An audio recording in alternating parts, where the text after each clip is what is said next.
हरे कृष्ण।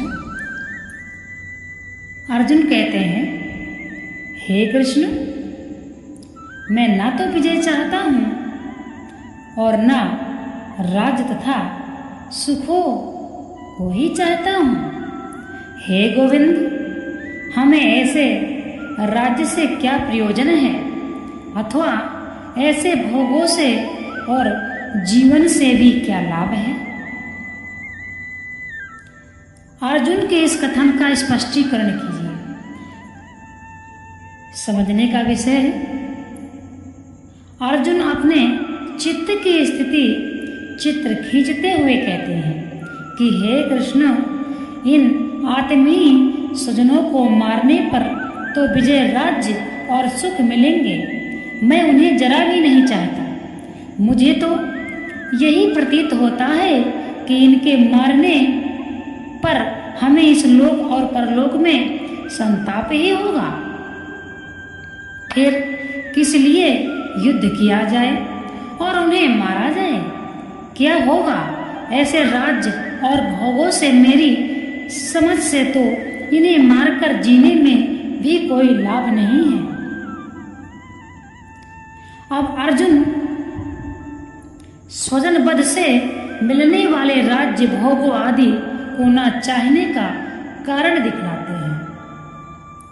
हमें जिनके लिए राज्य भोग और सुख अभीष्ट है, वे ही ये सब धन और जीवन की आशा को त्याग कर युद्ध में खड़े हैं। अर्जुन के इस कथन का क्या तात्पर्य है? यहाँ अर्जुन यह कह रहे हैं कि मुझको अपने लिए तो राज्य भोग और सुख आदि की आवश्यकता ही नहीं है, क्योंकि मैं जानता हूँ कि ना तो इनमें स्थायी आनंद ही है और ना ये स्वयं ही नित्य है। मैं तो इन भाई बंधु आदि स्वजनों के लिए ही राज्य आदि की इच्छा करता था, परंतु मैं देखता हूँ कि ये सब युद्ध में प्राण देने के लिए तैयार खड़े हैं। यदि इन सबके मृत्यु हो गई तो फिर राज्य भोग और सुख आदि किस काम आवेंगे? इसलिए किसी प्रकार भी युद्ध करना उचित नहीं है। इस प्रकार युद्ध का अनौचित्य दिखलाकर अब अर्जुन युद्ध में मरने के लिए तैयार होकर आए हुए स्वजन समुदाय में कौन कौन है, इनका संक्षेप में वर्णन करते हैं। गुरुजन, ताऊ, चाचे, लड़के और उसी प्रकार दादे, मामे, ससुर, पौत्र, साले तथा और भी संबंधी लोग। अर्जुन इन संबंधियों के नाम लेकर क्या कहना चाहते हैं? आचार्य, ताऊ, चाचे आदि संबंधियों की बात तो संक्षेप में पहले कही जा चुकी है।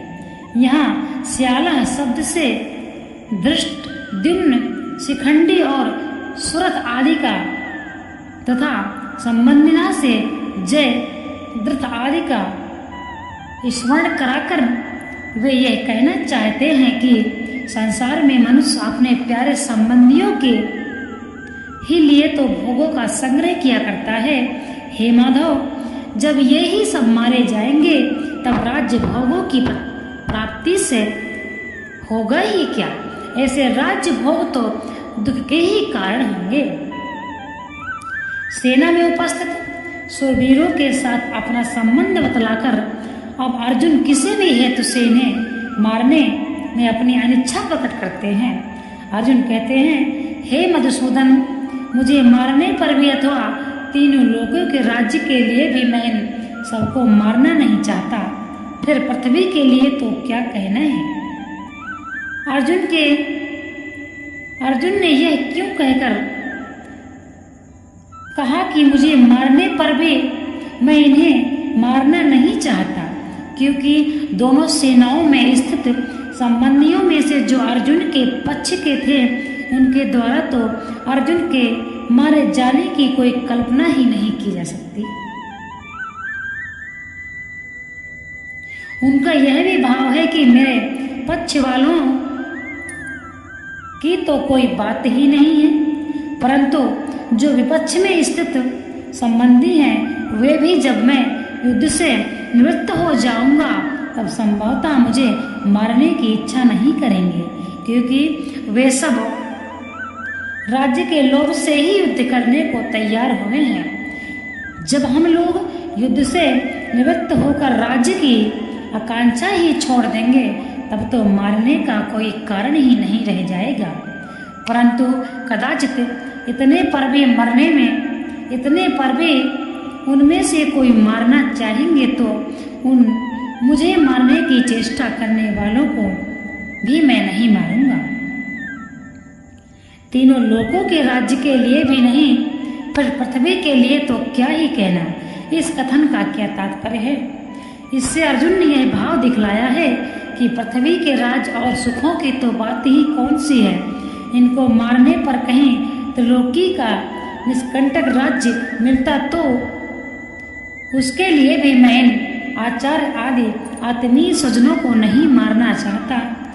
यहाँ यदि यह पूछा जाए कि आप त्रिलोकी के राज्य के लिए भी उनको मारना क्यों नहीं चाहते, तो इस पर अर्जुन अपने संबंधियों को मारने में लाभ का अभाव, पाप की संभावना बतलाकर अपनी बात को पुष्ट करते हैं। अर्जुन कहते हैं, हे जनार्दन, धृतराष्ट्र के पुत्रों को मारकर हमें क्या प्रसन्नता होगी? इन आतताइयों को मारकर तो हमें पाप ही लगेगा। धृतराष्ट्र के पुत्रों को मारकर हमें क्या प्रसन्नता होगी? इस कथन का क्या भाव है?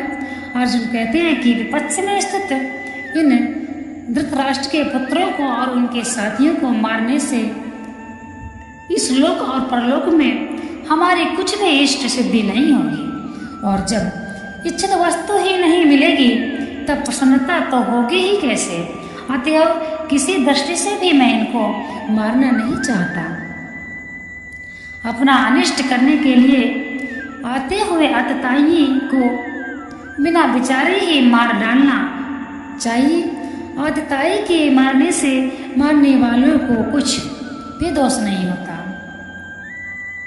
आग लगाने वाला, विष देने वाला, हाथ में शस्त्र लेकर मारने वाले को उद्यत, धन हरण करने वाला, जमीन छीनने वाला और स्त्री का हरण करने वाला, ये छह ही आतताई है।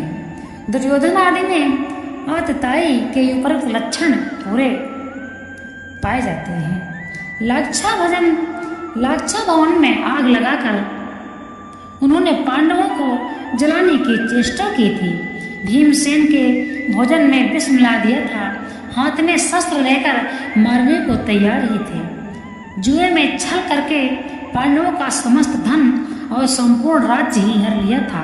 अन्यायपूर्वक द्रौपदी को सभा में लाकर उसका घोर अपमान किया था और जयद्रथ उन्हें हरकर ले गया था। इस अवस्था में अर्जुन ने यह कैसे कहा कि आतताइयों को मारकर तो हमें पाप ही लगेगा? इसमें कोई संदेह नहीं है। स्मृतिकारों के मत में आतताइयों का वध करना दोष नहीं माना गया है, और यह भी निर्विवाद है, सत्य है कि दुर्योधन आदि आतताई भी थे।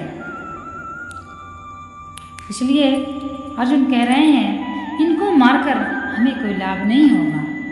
इस लोक के सुख के लिए मैं ये अपराध नहीं कर सकता। मैं अपने गुरुजनों और स्वजनों को नहीं मार सकता।